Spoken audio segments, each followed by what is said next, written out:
Good evening, fellow Toastmasters. Welcome to Dallas Singles Toastmasters. Please rise for the Pledge of Allegiance.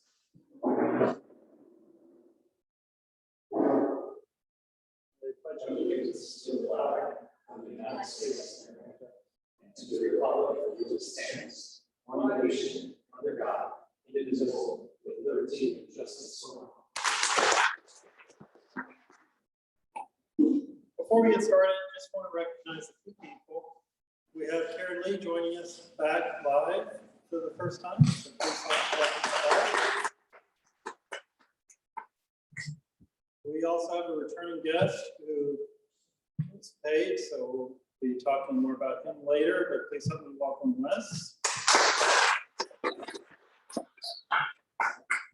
And we have third person, Lauren. Please help us welcome Lauren.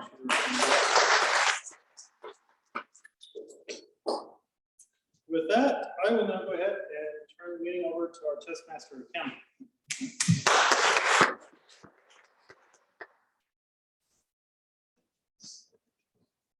Thank you and good evening all. Welcome Toastmasters and fellow guests. As I thought about what I wanted to talk about tonight, there was a couple of things that came in mind, but then finally I thought, it was in front of me all along. What do you say to yourself when you talk to yourself? Every day at work, we talk about negative thoughts. Ants, automatic negative thoughts. So then, everybody has them, they're automatic. It could be something that you just started telling yourself, or it could be something that somebody said to you and you start believing it. But I'm going to take a little bit different vein, although certainly personally how it applies to you, but then also in regards to how it applies to Toastmasters. You as a fellow or potential member, how does it apply to you with the negative thoughts? So I do have some people that are helping me this evening as our duty holders. So I'm going to ask them to explain their duties and they'll report at a different portion of the meeting. So for this evening, I'm going to ask our timer, Rob, would you explain timing? Thank you, Madam Toastmaster, fellow Toastmasters, Toastmaster guests. As your timer, I'm here to help you to learn to speak within a specific amount of time. We don't always have time where we can just talk and talk and talk. And we have times where we need to say something, at least for a short amount of time. And we need to learn how to do that. What I'm going to be doing is I'm going to be showing these cards, timing cards, during the prepared speeches, table topics, and evaluations. When you meet your minimum, I will show the green card. When you're in between your minimum and your maximum, I'll show the yellow card. At your maximum, I'll show the red card. For prepared speeches, they're 5 to 7 minutes. So at 5 minutes, the red card, or the green card. At 6 minutes, the yellow card. At 7 minutes, the red card, at which point the speaker will have 30 seconds to wrap up in order to qualify for the best speaker. For table topics, it's 1 to 2 minutes. At 1 minute, I'll show the green card. At 1.5 minutes, I'll show the yellow card. At 2 minutes, I will show the red card, in which case you have 30 seconds to finish up in order to qualify. For evaluators, 2 to 3 minutes. So at 2 minutes, I will show the green card. 2.5 minutes, the yellow card. And at 3 minutes, the red card, at which point, again, you have 30 seconds to wrap up in order to qualify for the best evaluators. Now, you do have 30 seconds on the underside for the prepared speeches and for the evaluations. However, for table topics, you must reach 1 minute in order to qualify. I will give a report throughout the meeting when called upon by the big three. Back to you, Madam Toastmaster. Thank you. Helping us as a posture monitor and accountant, Karen Lee, please explain your duties.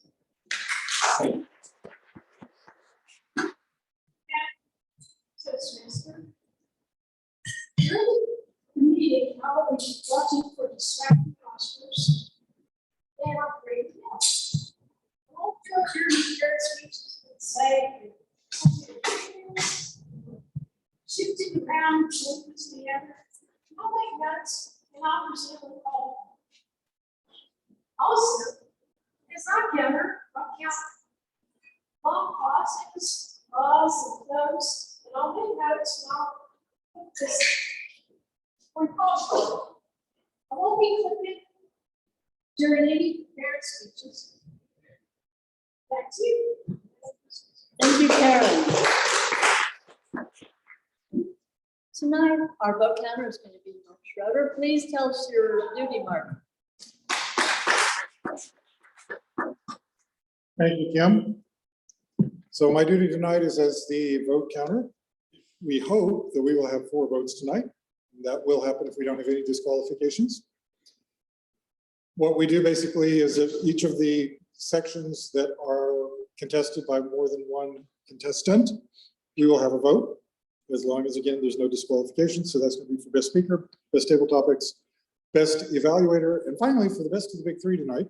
Each of those will get a ribbon for their performance if they manage to get the highest number of votes. You'll see that there are some unusual colored, I guess would be a good word, teal colored cups on the table. The most important thing is they're the ones that do not have the water in them. Please place your votes into the cups. And if you happen to be a guest here tonight, you're welcome to vote as well. You're affected by everything that you hear as well. Also, if you would like to give some comments to any of our speakers tonight, please place the comments in the cups and I will be the person distributing them back to the speaker for which they are. So write the speaker that they are intended to go to, just to make sure that they do go back to the right person. That concludes my duty as the vote count. And as grammarian this evening, Lee is going to be acting as our grammarian. As grammarian this evening, I will be listening to the English language, listening for particularly good uses of the English language and awkward uses of the English language. Traditionally, I would also have a word of the day, but I filling in just at the very last minute. We'll go a little easy on table topics this evening, and we will not have a word of the day, which means all you have to do for table topics is qualify on time. Back to you, Toastmasters.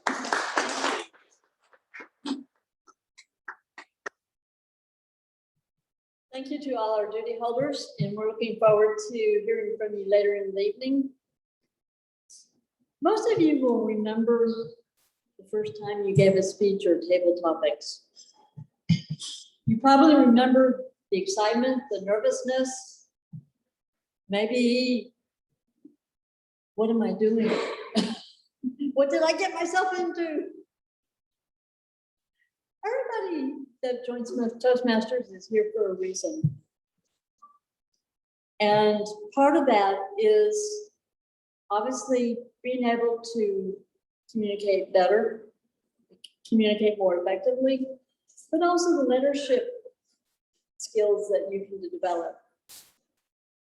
So those are the things that as Toastmasters people are working towards and wanting to improve. So think about your early experiences and what it was like for you. We're going to move into the next portion of our meeting, which is our prepared speeches. We have 2 speakers this evening. Our first speaker is going to be Mark Sims, and Mark's evaluator is going to be John Vessels. Tell us what Mark's working on tonight.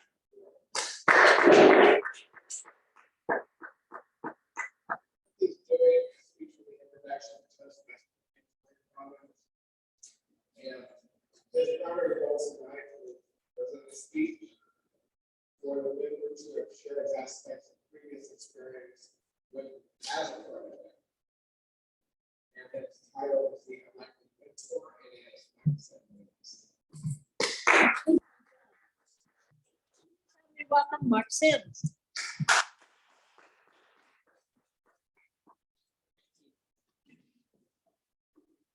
The term mentor brings up conflicting thoughts to me. A mentor can be a valued influence. A mentor can be a complete pain with plenty of unnecessary, needless advice. I've had a few mentors in my career, even if we didn't specifically use that term, but we did have that relationship. On a few occasions, I've been a type of informal mentor. And the most unforgettable, and I'd say the best mentor experience I had, was from an unlikely source. Now, as background, prior to entering my current occupation as a bank examiner, back when I was in high school, college, and then a couple of years thereafter, I worked for a grocery store chain in Arlington, Winn-Dixie. And after college, I was very technically in their management development ranks. I was literally technically, but maybe not emotionally, because along the way, I was definitely coming up with doubts about that career path. And it really wasn't for me long term because the work's chaotic. The hours are very inconvenient. So I eventually found an alternative. But along that journey, I worked for a couple of years in the early 80s at a Winn-Dixie store on Abrams Street in Arlington. Now, what is not as relevant to mentorship, but what is a very sad fact of life, is that at that location, that's in the mid-90s, that's where Amber Hagerman was abducted, later killed, and when you get an Amber Alert on your phone, that is the origin. But in the early 80s, that store had a kind of a different connotation because of the store manager that was there. And when I said, okay, I'm gonna transfer to this store, I would get a few funny looks. Ooh, are you sure you want to do that? And that store manager's name was Jackson Hewitt. Now, not to be confused with the income tax preparation service, Jackson Hewitt. Every time I hear the latter, I always think of my mentor. But this person went on to be a mentor, but again, he was a very unlikely one. Because think about someone that you might want to be a mentor. It would be someone that was very accomplished, professionally, educationally. Someone that was very thoughtful. Maybe someone that was indirect, that could give you hints and lead you to the right answer without absolutely just telling you what you have to do. Someone that's even tempered. Those would be great attributes for a mentor. Well, this person was not any of those. I mean, believe me. For starters, although he was a nice man, as I was finding, he almost had a sinister appearance. Stocky, he had coal black eyes, coal black hair, usually unwashed hair, which would get some crude remarks from some of the sworn clients. And he had a curl that would hang down right in front of his face, that if you saw it, you wanted to snip it. And forget about being even tempered. Within just a couple of minutes, he could either roar with laughter or roar with rage. And I managed to make him explode in profanities one day when I defaced a sign in the break room. It was a new sign displaying the proper hair length for men. It had different models with different hair lengths. It was a new sign, so I did what was natural. I just drew beards and mustaches on it.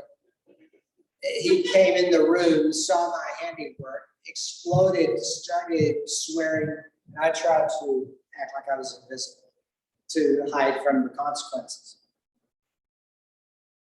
But he turned out to be a very good mentor for several reasons. For one, he demanded hard work, high standards. And that is a favor that a supervisor bestows on his employees, especially young employees.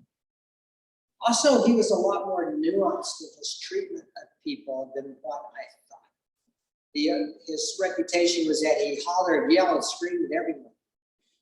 And some people he would, because he knew which people yelling and screaming was simply water off a duck's back. He figured out with me that if he did that too much, I might get rattled. Probably it would be counterproductive, wouldn't work as well. So I would say, even if there was a type of a reprimand he had to deliver, he would usually do so very even-handedly in a calm tone of voice. And also, he totally got to know people. He would spend an unbelievable amount of time getting to know employees, getting to know his supervisors, getting to know customers that would come in the store. And looking back, I can think of numerous times, and I would sometimes even go to the work environment on a day off just to spend the time of the day with them, just to talk. Looking back, I almost wonder how he had time to get all of his work done and all of the interpersonal communication that he did. But those were some of his good attributes, so we got along well. I learned a lot from him. The time came when I was still in this type of job, when I was transferred to another store. And since I was basically a fish out of water, and I transferred to another store, became an assistant manager. So I would frequently call Jackson for advice or say, okay, how do I get out of this mess? How to botch this up? He would continue to help me. I finally irrevocably decided, okay, I need to change jobs. Went job hunting, found a few good prospects.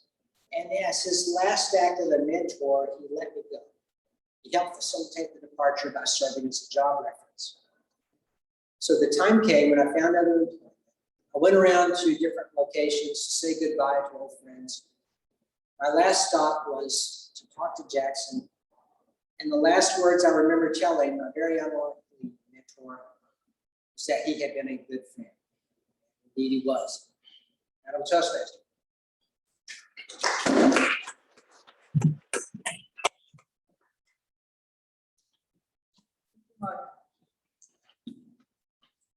We do have a second speaker this evening, and our second speaker tonight is Rob. His evaluator is going to be Mark Schroeder. Mark, can you tell us what Rob's working on?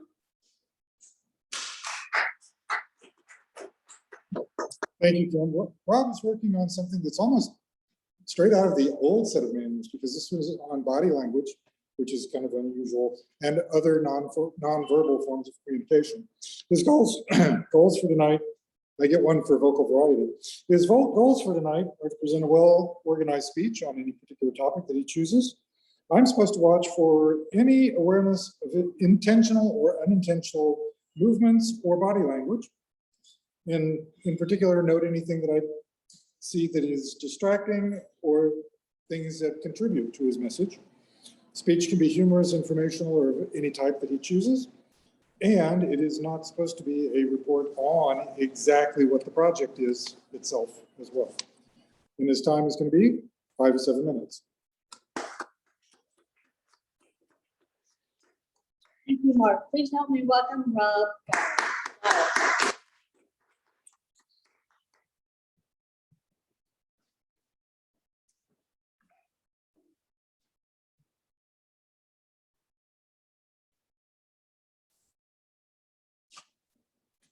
You suck. You can't do anything right. Not even one dang thing. Okay. Occasionally, you may stumble upon something good. But even a broken clock is right twice a day. You suck. Nothing's ever going to change. I don't even know why you try.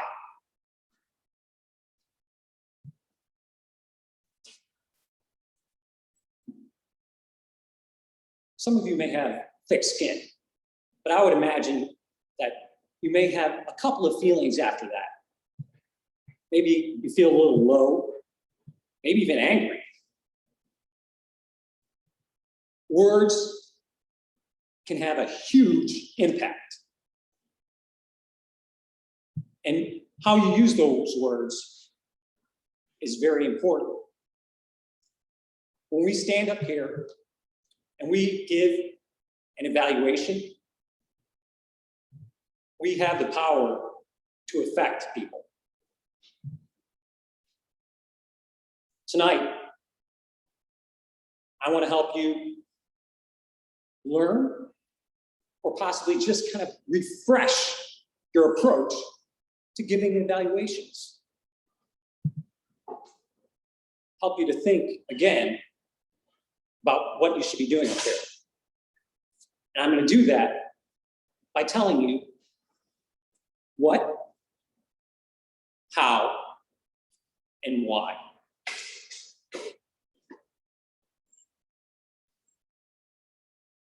What?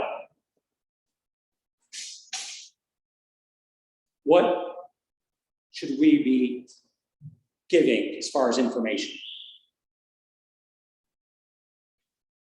We should be providing positive feedback, constructive feedback, so that the speaker has a positive experience and a learning experience. It's important what we say. Positive feedback can help encourage. It can help inspire. It can help people to motivate them to move on and continue to improve. However, constructive feedback needs to be followed with recommendations, suggestions on how a speaker can improve. These are important things, but especially to end on a positive note. That's very important. How? How should we be giving this feedback? Well, as I mentioned, it needs to be positive. We need to give examples that exude that positivity. If we don't give those examples, that positivity, then we may be left wondering why a new member never returned. So when we give constructive feedback, we need to be sure that we have suggestions and recommendations. We can't be too harsh. We can't be demeaning. We can't be too critical. Otherwise, that member may run for the hills. We need to offer the positive feedback, pointing out good things that the speaker has done. We need to end with that positive note. Why? Why do we need to evaluate people? Why do we need to provide positive and constructive feedback?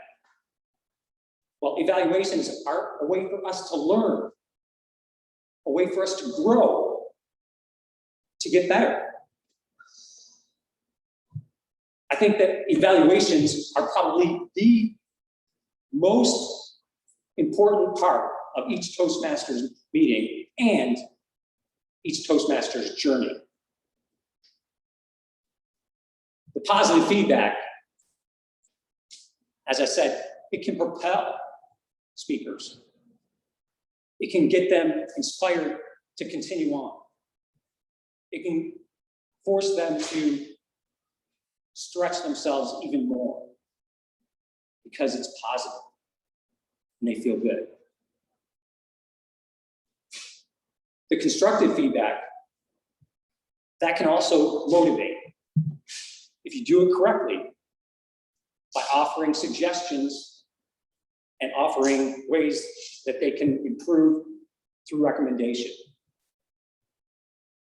One thing that you want to be sure to do is to express that it's your opinion. Not necessarily to say, this is my opinion. However, start off by saying, I thought, or I heard, or I felt. Because it is just your opinion.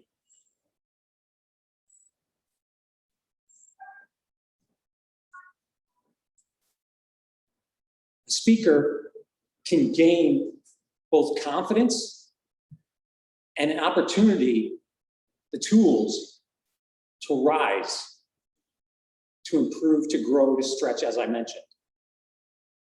The audience also can gain from this. They can see what an effective evaluation is all about, so that they can provide that for other speakers. Also, it can motivate or just educate the audience as far as when they come back up on stage. It's important what you say, how you say it, and why you say it. Truth be told, you are all great. You're phenomenal. You have served this club and all of its members incredibly for years. Sure, we all have room for improvement. We all can grow. We all can polish our skills. But remember this, you are all assets to this club and its members. Madam Toastmaster.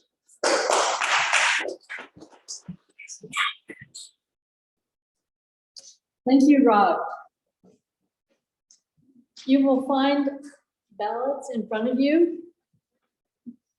I need you to, first of all, the timer, did our speakers meet their time?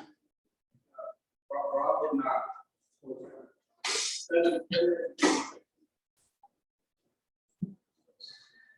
And if you would also take a moment and write comments to our speakers, they get formal evaluations, but it's also helpful for anything else that you might want to let them know about, what you thought about their speech.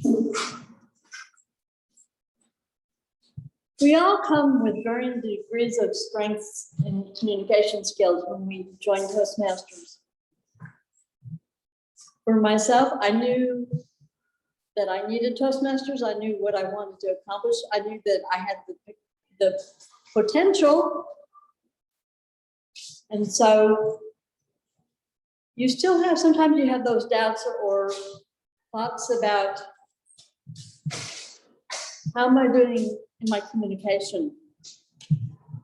But I will talk a little bit later about if you have those thoughts, what you can do. But it's also important to recognize how powerful the encouragement is from fellow members when we get our formal evaluations. Because as you know yourself, you know how you did, but it's helpful to get the encouragement because that helps you go a long way towards becoming a better speaker, as Bob pointed out. The next portion of our meeting is table topics, and our table topics master tonight is Lee. Come on up, Lee.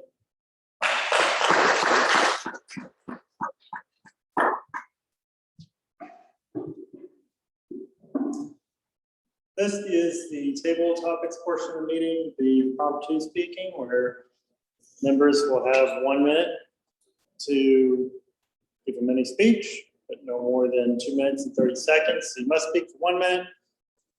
I'll go over 2 minutes and 30 seconds on a topic that I chose for you to speak about. And you have, from the time you leave your chair, to come up here to prepare your speech.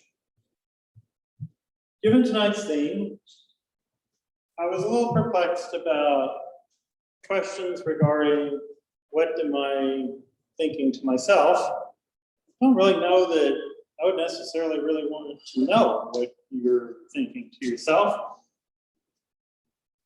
But I've always been interested in what people do for a living. And I've often thought if someone was not doing their current occupation, what would other occupation would they be interested in? Or what occupation would I have that I feel like they would have no interest in whatsoever? So for this evening, I thought it would be fun to play a little game called Would You Rather. And probably most of these occupations would be occupations that you have no interest in. But I'm curious to know which one you choose, and you can tell us why. For example, would you rather be a forklift operator or a person that operates a bulldozer for a living? Which would you do? So would you rather be the forklift operator or the bulldozer operator? Mark Schroeder.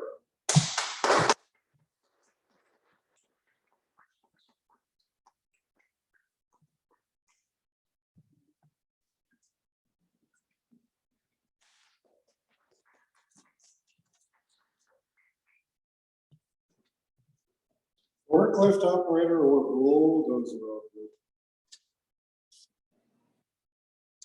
Gonna have to go with bulldozer, I think, because I've seen a lot of videos of forklift operators messing up, and they usually are in quite a bit of danger when they mess up, because they've got something heavy, they've got a whole ton of pallets or something, and that forklift just goes crazy. And in many cases, it falls over and flips them completely off.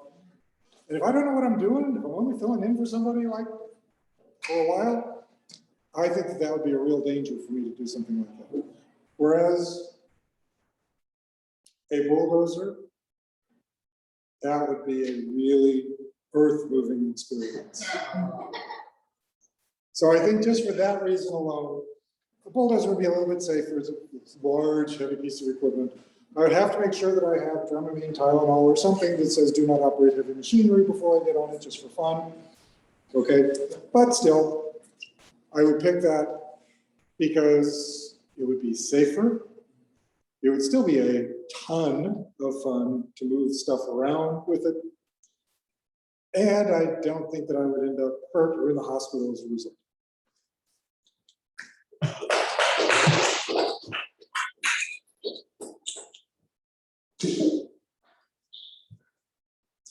There are many jobs in the transportation industry that have a lot of responsibility. The question is, how much responsibility do you want?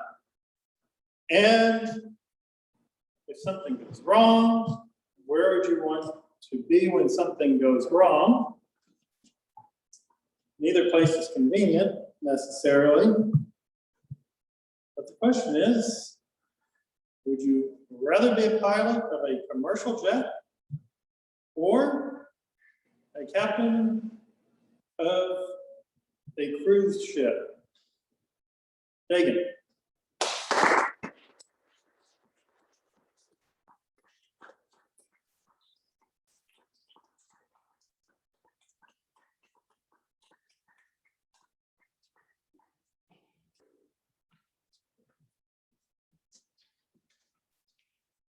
Well, would I rather be a captain of a cruise ship or a pilot of a jet? Well, I'm going to take easy route to say captain or cruise ship.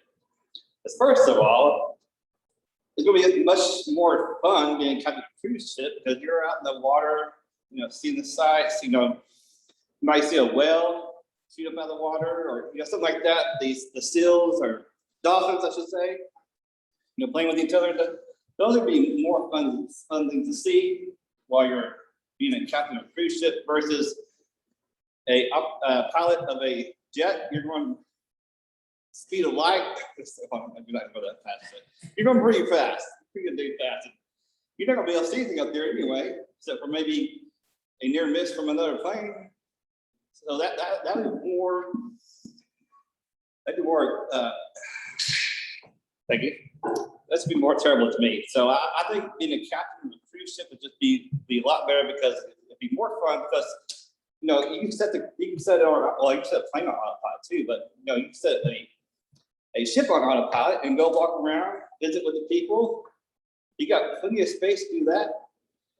Whereas the airplane, you're in this small little cabin, and if you put it on autopilot, you don't, what is the last time you rode a plane? You don't see the captain of the ship, captain of the jet coming out and talking to you. you're stuck in that little cabin for the whole trip. Versus, like I said, a cruise ship, I can walk around and stretch my legs. So captain of a cruise ship is what I mean. Thank you.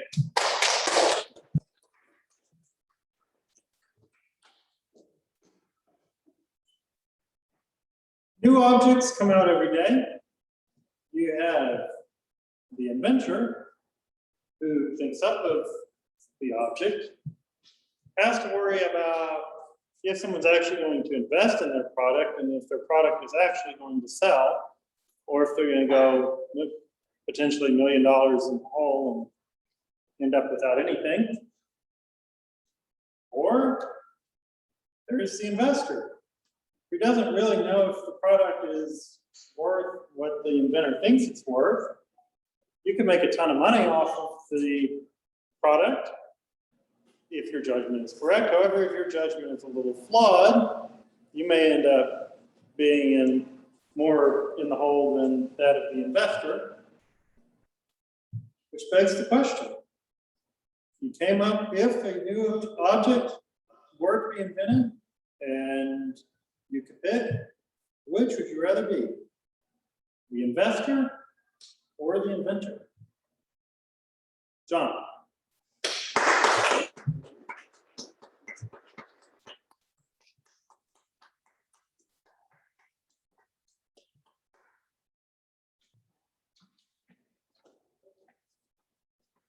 Inventor or investor? Well, personally, I would think I want to be the inventor because I like making things and doing things. And so I would like working that out, being the inventor of the project, of a device or project or whatever it is. I think I'd find that more pleasing and more satisfying. Now, being an investor is okay, you can make some money, but I'd hope that my part, when I went to Shark Tank, I'd still have like 75% of the industry and they would only give me 25%, and they'd only take 25% or something. And then I could get the thing out in the market. I could sit there forever and be proud of my automatic toothbrush or whatever it is I created. So I think personally, from my experience and what I find to be pleasing or satisfying to me would be to be the inventor. Back to you.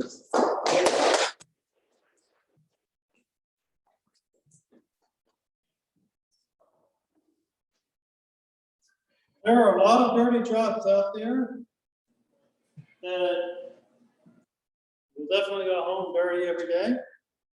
Although those dirty jobs do tend to pay pretty well. And the nice thing about it is, unlike a doctor, when you're off, you're off.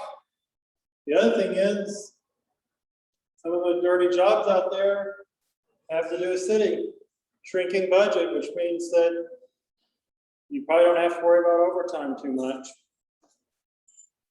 Definitely some trade-offs. But the question is, would you rather be one of the plumbers for Dallas Water and Sewage? Or would you rather be one of the trash pickup drivers and go around and pick up trash? Perhaps even have to go and pick up the trash cans and dump the trash cans in the truck. The question is, would you rather be a plumber or a trash picker-upper? Karen Lee.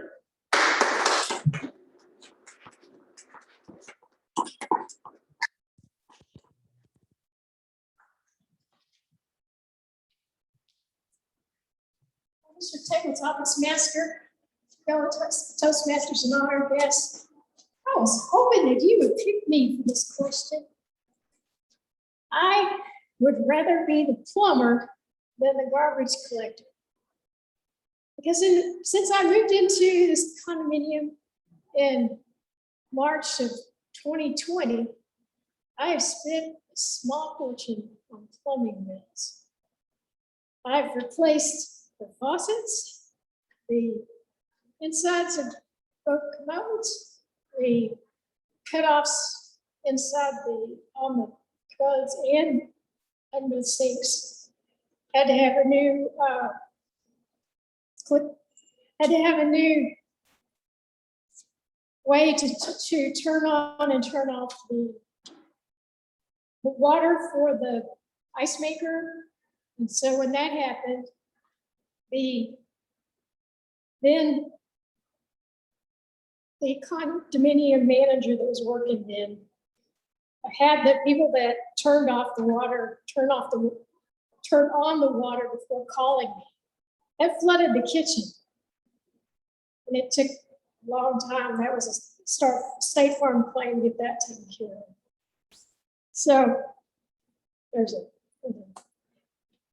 I would rather be a plumber than a garbage collector. Back to you, Mr. Taylor.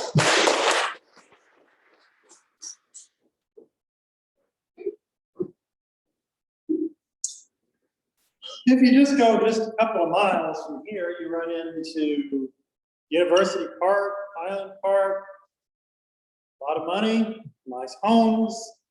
And in those nice homes, of course, you've got families, but you also have, in many cases, a live-in chef that cooks for the family, and you have a live-in maid that cleans up for the family.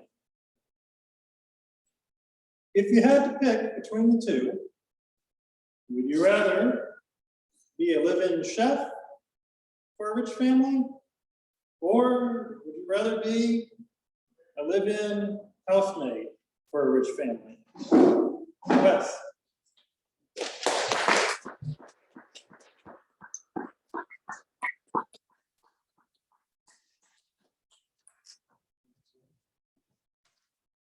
Would I rather be a live-in chef or a live-in housemaid? Well, I used to actually work as a housemaid of sorts with my mother a few years ago, so I feel like I've kind of gotten my full appreciation of that occupation. I wouldn't really want to go back to doing that. Cleaning out people's bathrooms is not specifically that interesting or fun. But I do enjoy cooking, and so I think I would have a lot of fun finding new and different ways to prepare meals for people. You know, if they're rich, then they probably got the money to spend to let me explore and do whatever it is that I want to do with whatever it is that they have. I think it would also be interesting to take that as an opportunity to like hone specific cooking techniques, cooking skills, that sort of thing. And yeah. All right. I don't really know what else to add to that. Yeah, it would just be an interesting job there for sure.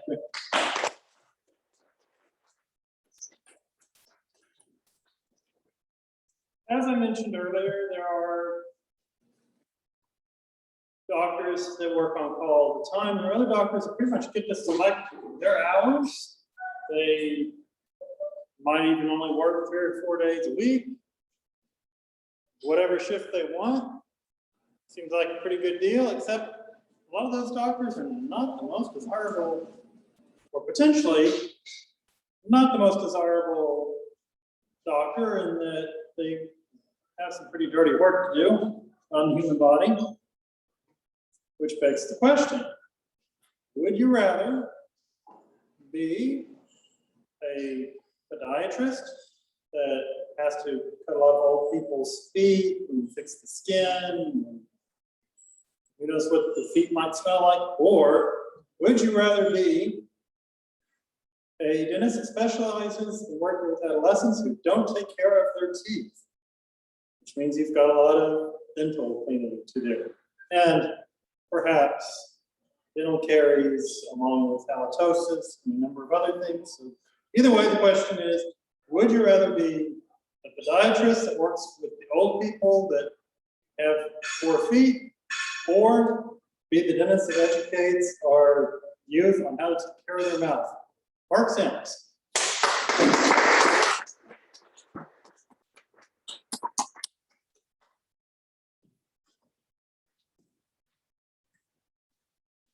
Either one, great option. Now, I actually think a lot about, especially when I go to visit a doctor.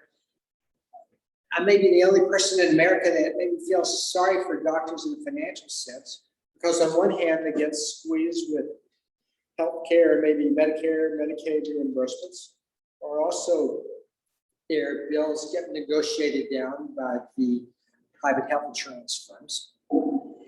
And they have to have this huge staff of people to handle all the, deal with all the different insurers.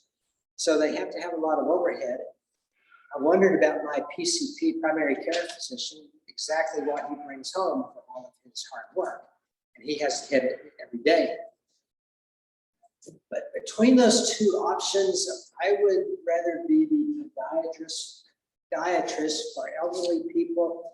You'd probably get a little more appreciation there. I mean, there might be some stereotypical, really old person with a cane that might whack you, especially if you messed up on an ingrown toenail or something like that. Like it's, although hopefully that's well enough inoculated, deadened so that it really doesn't hurt someone.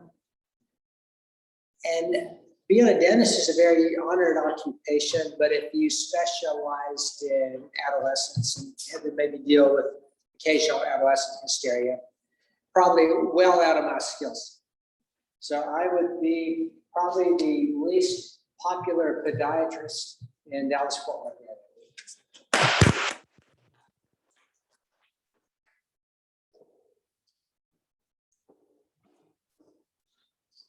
Another interesting job, of course, working with kids, especially younger kids, large amounts of kids.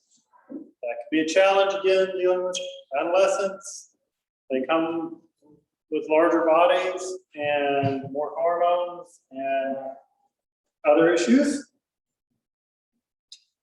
So the question is, would you rather be responsible for being the person that runs indoor recess for pre-K through 3rd grade every day? There is no outdoor playground, just an inside gym. Or would you rather be a bus driver for the middle school kids who are for the first time learning about their bodies? They've got the hormones, they've got the attitude, but either way, you're stuck with either population for quite a bit of the day. So again, the question is, would you rather be the person that leads indoor recess with the young kids, or be a bus driver for adolescents? Rub jobs.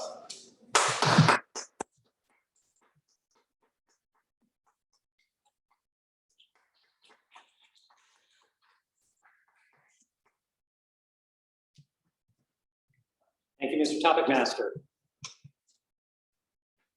Both of these sound very interesting. On the one hand, you have just the craziness of all these toddlers running around, doing crazy things, silly things. Now, on the other hand, you have these adolescents who may be still doing some crazy things, but they're probably not so cute. For myself, I would say I have to choose the toddlers. As much as that's going to be crazy and out of control, I think that the cuteness and, as they say, the funny things, the strange things that come out of their mouths, kids say the funniest things. Because of that, those reasons alone, I think I would want to take on that task. And it may be like herding cats.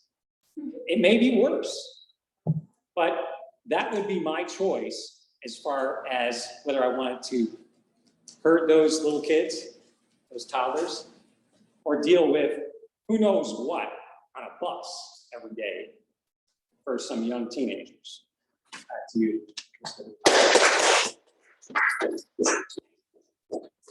At this time, if I could have a timer's report, please.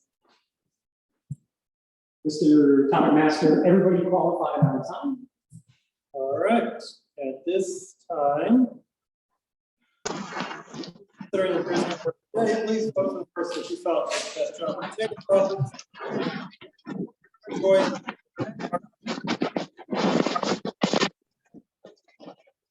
John Vessels, Karen Lee, Wes, Mark Sims, or Rob Johnson. Please just make sure if you vote for Mark, you can take Mark for.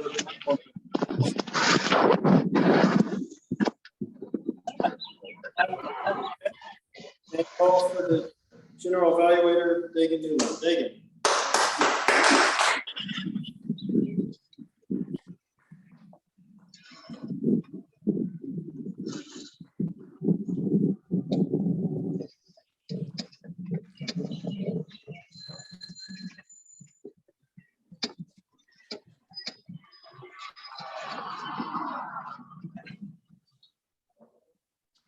All right, my job as doing evaluator is to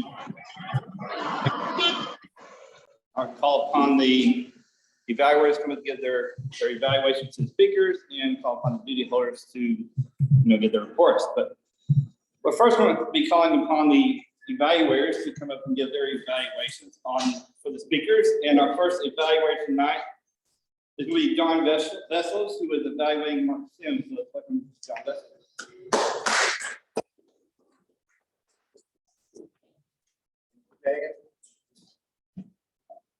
Toastmasters, guest, and especially Mr. Sims. Tonight you gave us a speech about being a apprenticeship. And it goes along with our mentorship and everything. And I just want to say that I thought your speech was very fine tonight. You presented all the information that we needed. You gave us a great story. You started with a history where we were coming from. You set the scene from back in your days in the grocery business, which I was into. Yeah, Mark.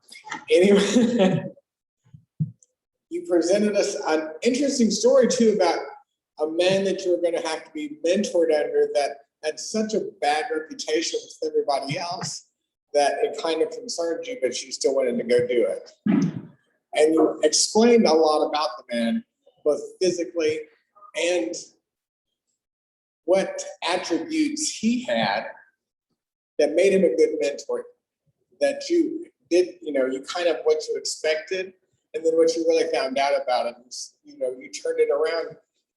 Yeah, he has this bad reputation, but you realized he was really a good man and really knew what he was doing. And kind of entertaining. I mean, I would never believe that you would be drawing beards on brand new signs and defacing stuff. You brought a whole new mood for. Now, granted, you were young, I get it, so we'll let that slide. But you gave us all the different ways that he mentored you and what information you got it and how you experienced that. And even that after all of the time that you worked with him, that you got so close to him and so connected and realized that this man, even though he has a bad reputation because of the way he looks terrifying, that he was really a good man, knew what he was doing, and really helped you out to develop the skills that you need, that you worked the rest of your life with. Values that I think were very good. And I thought the speech was great, well organized, entertaining, and all for you. Mr. G.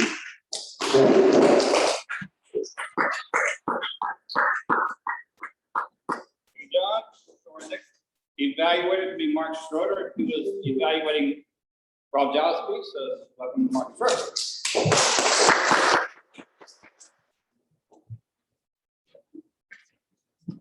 Thank you, David. Fellow Toastmasters, guests, and especially Rob. You suck. You suck. That would have been a great title for the speech, except it would have telegraphed where you were headed. I'm going to use the 3, 2, 1 tonight to describe what I thought you did really well. Some things maybe could have been improved upon a little bit. And finally, what I thought was the best about your speech overall. And I'm going to start with the fact that organization, one of the things was an organized speech. You had a very good organized speech. It was organized around that initial shocking opening. Then there was what, how, why, and then you came back again with a summary of what, how, and why. Nice organization, kept it going throughout. No problems, and very nice. With regard to the what, how, and why, you did the what, how, and why. Stage right, stage, it's the stage left, center, stage right. And you did exactly the same thing with your feet as you were doing it, because you came over here and did the what, then you did the how, and then you did the why, and you did the runners. And when you were finished, in fact, you came right back down and did the center again in order to do the summary, which was ideal. Let me talk just about a couple of other things that I saw while you were in the process of doing the speech. It was very, very subtle. But at one point, you did a just small step forward when you said what we say is important. So there was just a very, very tiny step, but it was a step toward us. With regard to another line, you pointed out to the stage left and made it more about otherwise members will just run for the hills. You had another hand gesture, which was the hand on the chest, which was an I felt. And there were an awful lot of really, really good ones like that. There was one that actually surprised me, which was a downward motion with your hands for emphasis that I thought was really effective. A couple of things to look at or think about. It seemed that the initial you suck, etc., left you in a bad mood almost. You seem to be a little bit, I don't want to say mad, but stern. Maybe a little bit of something with a little bit more levity to break it up right after that, get everybody back out of that mood a little bit quicker, might have helped. You had absolutely no additional motion in your feet. None that I saw. Everything was 100% choreographed and fine. But that's a missed opportunity because you could have actually used, you're going to run for the hills. And so you could have used your feet effectively rather than keeping them particularly stable. Again, just a missed opportunity. Finally, the things, I thought you were 100% under control. I didn't see anything that was unintentional. I thought everything that you did was intentional and done very, very well. And finally, the very last thing that I liked was you are all assets, the 2-finger point, very effective, did it right from the front of the stage, right from the stage center. I just thought it was very effective and very good. Mr. General Rep.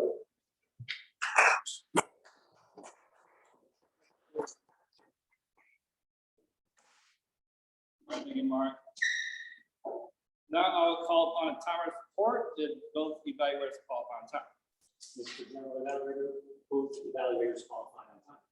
Okay, so please take a moment and vote for who you think has the best evaluation between John Vessel and Mark Schroeder.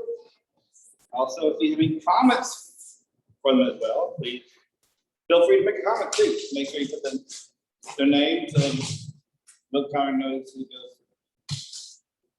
So now I'll take a moment and evaluate the meeting as a whole.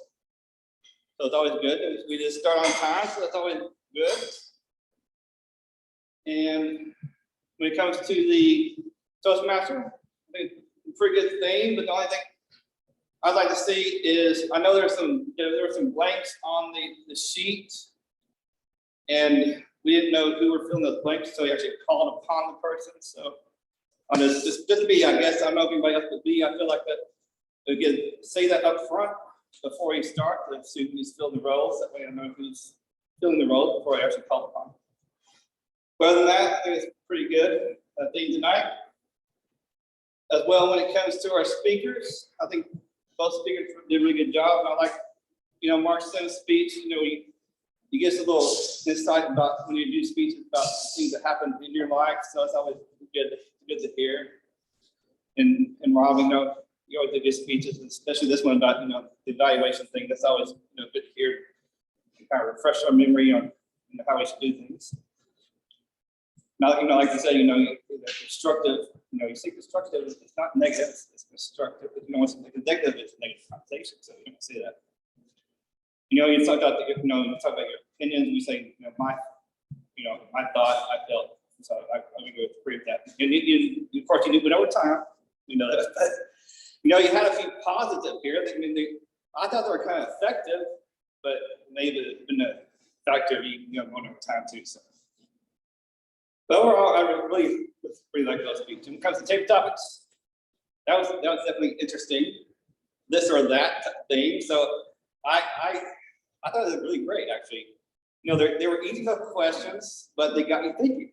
You know, about you know what I want to do and why. So it's a good table topics. Of course, evaluators. You know, both evaluators are seasoned evaluators, seasoned in the Toastmasters. So you know, both have really good evaluations, had good positive feedback and good constructive feedback, and of course, you know, just like Ross speech, you end with something really positive. So you follow with Ross speech. So really outstanding evaluations. So that is my recap for the meeting. Now we'll move on into the duty holders tonight, and our posture and Karen tonight was Karen Lee. So Karen, can you please give us your report?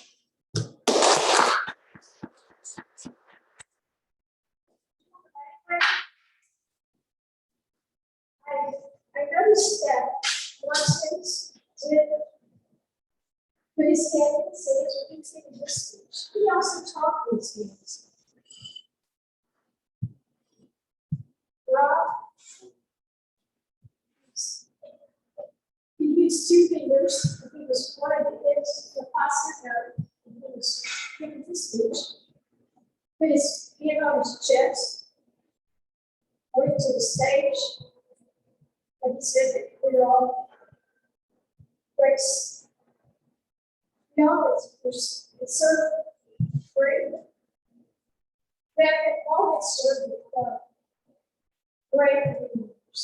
And John is singing for his time. John, this is like I was just a little bit of the past. I mean, I can't report. Mark, you have a very deep array of speech when you're giving your speech. Rob Berry was afraid of speech and was quiet and loudness and emotion in his speech. Megan had a couple of us, a couple of you-knows. I had a couple of sons that I caught myself through the table talking. Plus, I heard a couple of bugs. And that's what I thought, Mr. John Baylor. Thank you, Karen. So I guess the next duty part will be for Marion Lee King. You get to your report, please. Happy to say that Marion, the grammar tonight was really good. I didn't really catch any bad uses of English language. I didn't really catch anything that really stuck out. It was stupendous. Overall, good meeting. Thank you.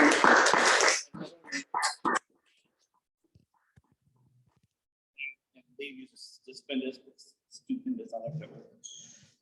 So now I call upon the best of the big three, which is the vote between our Toastmaster, Kim Crandall, our table topic master, Lee King, our general evaluator, Lee Dagan Newland. So please take a moment to cast that vote. Leave any comments again for anybody that has spoken up here. Just make sure you put the name. And I will now turn it over to our president, Lee King.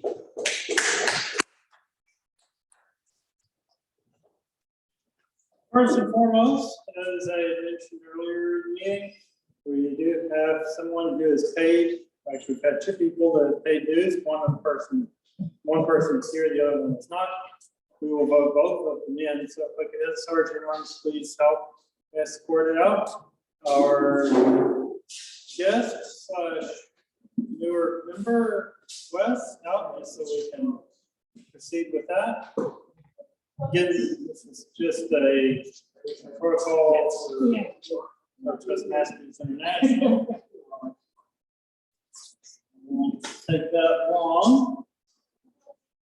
We have two members. We have Wes and we have Angela. Do I hear a motion to accept these two people into the club, that would be Rob. Do we have a second? Do we have any discussion? Hearing no discussion, all in favor, please say aye. Aye. All opposed? All right, could you please get them back in here?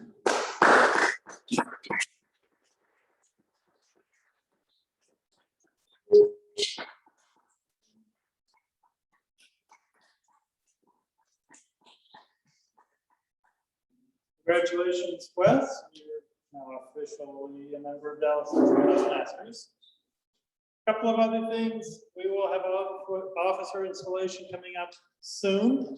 I'll be informed of dates upcoming. We also have a area contest on September the 11th. So club contest will be soon. It will be next month, most likely. Please just be thinking about what if you would be interested in competing. It's humorous speech and tall tales. So just remember, humorous speech is 5 to 7, tall tales is 3 to 5 minutes. All you have to be is a member in good standing to compete. The other thing is the Toastmasters Leadership Institute. If you have not attended yet, they still have more virtual sessions. There'll be one on Saturday. There's another one on Wednesday night, I believe it's the 28th. And then there'll be a last chance sometime in July. Please keep up with those. And with that, let's have a vote counters report. You don't have it ready yet. You don't have it ready just yet. All right.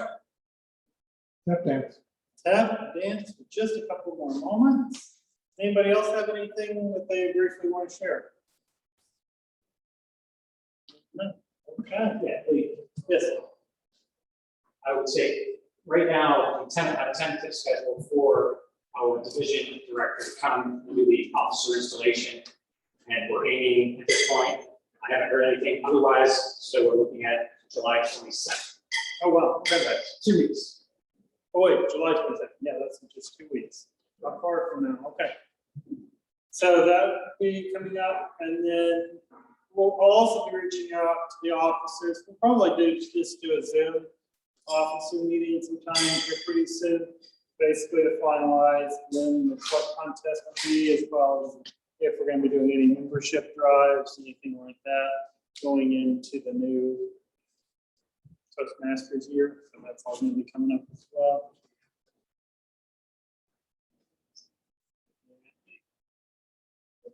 Still counting votes. I don't have Jeopardy here at the moment. Yeah, I got behind being the evaluator.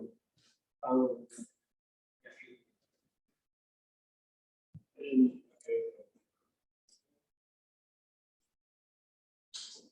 yeah, it looks like tonight we practice on Zoom.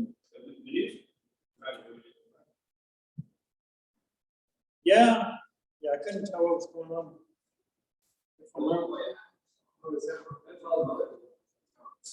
Yeah, it sounded like cough or something. I don't know what that was. I don't know if I'm on now.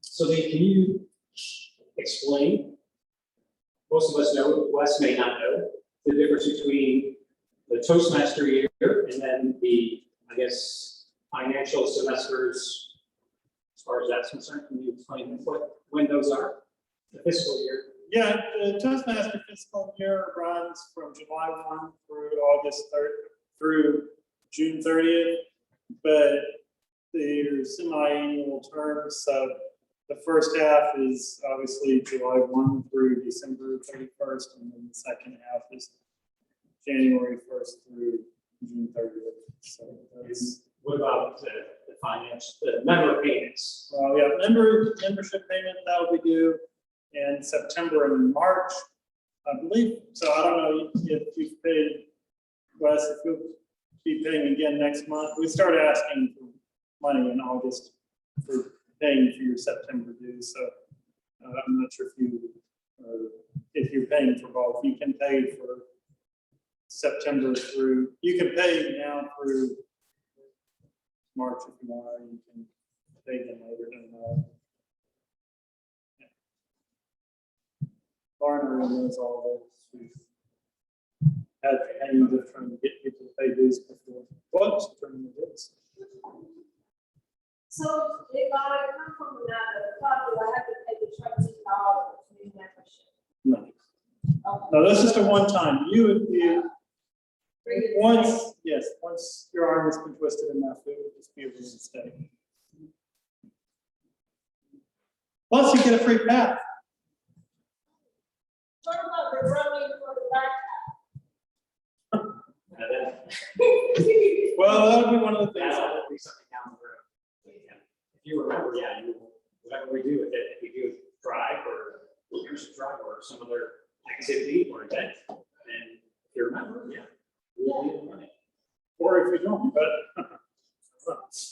Well, that'll be one of the things we'll discuss. I know we've had a few new people. I don't know if they've all been put in on international yet. I know Wes just paid tonight. So that'll be one of the things we might discuss as officers, if we're gonna do a membership drive, if we're gonna include the few people that joined during kind of the hybrid COVID time.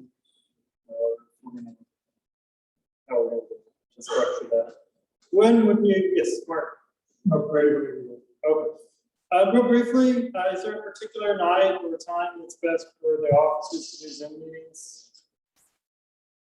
For me, that's Wednesday and everything else. I'll be okay. Okay. Anybody else have any particular times? Okay. All right, sounds good. Mark Schroeder, go ahead and give out the awards.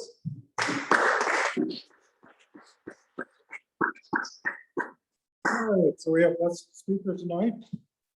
The speaker is going to go to Mark Sims.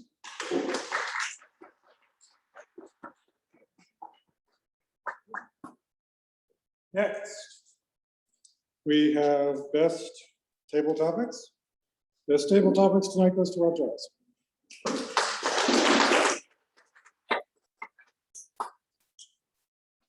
The next one, best evaluator. Best evaluator actually went to me.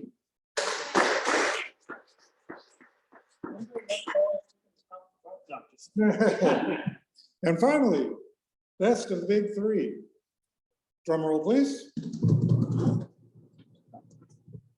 C stands to Dagan Newland.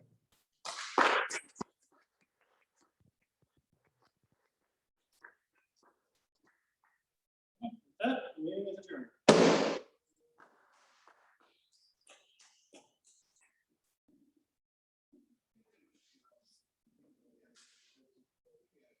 So we're all